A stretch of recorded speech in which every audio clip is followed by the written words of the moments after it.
안녕하세요. BTX입니다. 오늘은 레위기 8장을 같이 살펴보시겠습니다.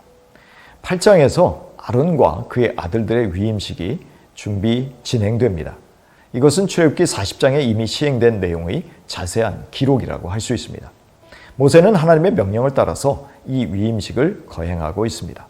모세는 아론과 그 아들들을 이끌고 그 의복과 관유와 속죄제의 송아지와 순양 둘과 무교병 한 광주리를 준비하여 회막문으로 나아갔습니다. 그 광주리 속에는 무교병과 기름 섞인 무교 과자와 기름 바른 속빈 무교 전병이 있었습니다. 그리고는 온 회중을 대표하는 자들을 회막문에 모았습니다. 이 위임식이 상징적으로 온 회중이 참여하는 하나님과 이스라엘 간의 엄숙한 계약일 뿐만 아니라 제사장 직무에 대하여 경외심을 갖게 하기 위한 목적도 있다고 할 수 있겠지요.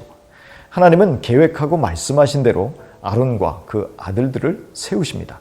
아론은 비록 금송아지 사건으로 자격이 없는 사람이 되었지만 하나님이 전적인 은혜로 그를 세우신 것입니다. 이 의식의 첫 번째 단계는 모세가 아론과 그 아들들을 물로 씻기는 것이었습니다. 침례인지 목욕인지 혹은 간단한 손과 발의 씻음인지는 분명하지 않습니다.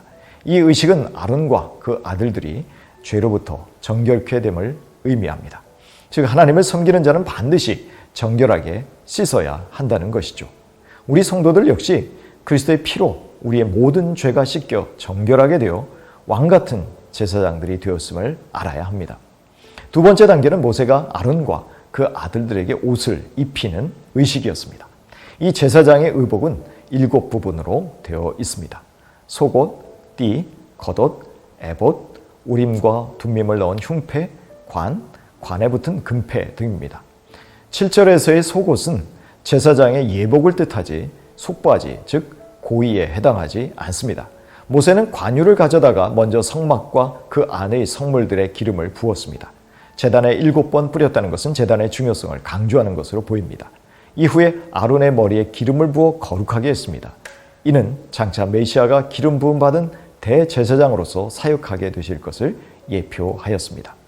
예수님은 지성소에 들어가셔서 우리들의 죄를 용서하셨으며 하늘 성소에 들어가셨고 지금은 그 백성들을 위해서 중보하고 계십니다. 구약에서나 신약에서 기름을 붓는 것은 하나님의 사역을 시작하는 사람에게 성령이 임하는 것을 상징합니다. 그리고는 아론의 아들들의 착복식이 이어집니다. 일반 제사장들은 단지 속옷과 띠와 관을 썼습니다. 기록은 없지만 그들도 기름 부음을 받았을 것입니다.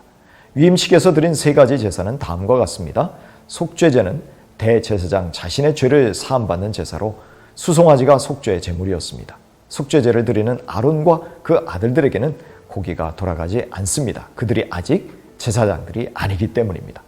이처럼 제사장들이 사역을 시작하기 전에 속죄제를 통해 자신의 죄를 해결하듯이 왕같은 제사장들인 우리 성도들도 늘 죄를 의식하고 해결한 후 맡기신 각자의 사역에 임해야 할 것을 가르쳐주고 있습니다. 번제는 대제사장 자신을 전적으로 하나님께 바치는 제사로 순양이 번제물이었습니다.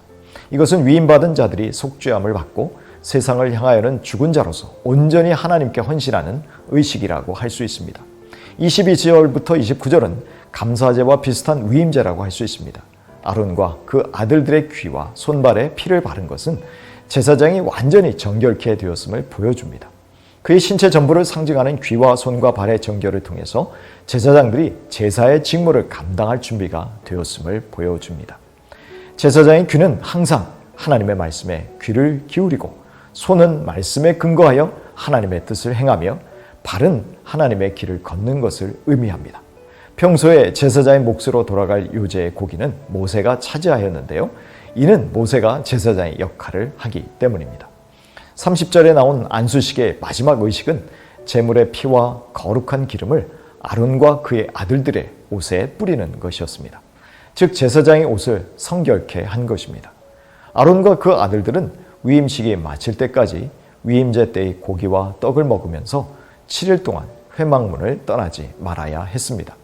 남은 음식은 불사르면서 7일 동안 매일 수소 1마리씩을 제물로 드리며 같은 예식을 반복한 것으로 보입니다. 하나님은 제사장들이 율법의 규례를 순종하면서 익숙하게 제사를 진행할 기회를 주신 것입니다. 이렇게 순종하는 것이 제사장을 속죄하신 위임식의 의미를 살리는 것이 될 것입니다. 그리하여 아론과 그의 아들들은 순종하며 회막에 머물며 7일 동안 동일한 예식을 반복하면서 자신들의 직무에 집중해야 했습니다. 우리는 세상 가운데서 하나님이 불러내신 교회, 신약의 제사장 나라로 부르심을 받은 성도들입니다. 성도들은 죄를 용서받고 세상을 섬기는 자들임을 알아야 합니다. 그 섬김을 위해서 예수 그리스도를 옷 입고 모든 덕스러운 행위와 믿음의 전신 갑주를 입어야 합니다. 이것은 그리스도를 닮고 섬기기 위한 준비를 갖추는 것을 의미합니다. 그리고 성령의 기름 부으심을 통해 은사와 능력을 덧입어야 합니다. 그리고는 자신의 몸 전체를 의의 병기로 들이며 온전한 헌신의 삶을 평생 살아가게 됩니다. 우리의 대제사장이신 그리스도는 죽기까지 하나님의 뜻에 복종하셨습니다. 제사장으로서의 순종의 본을 보이신 것입니다.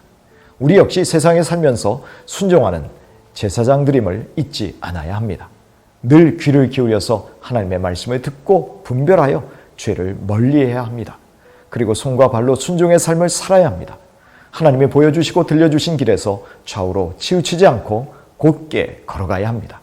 이렇게 우리는 영원한 대제사장이신 예수 그리스도의 뒤를 따라 헌신하게 되는 것입니다.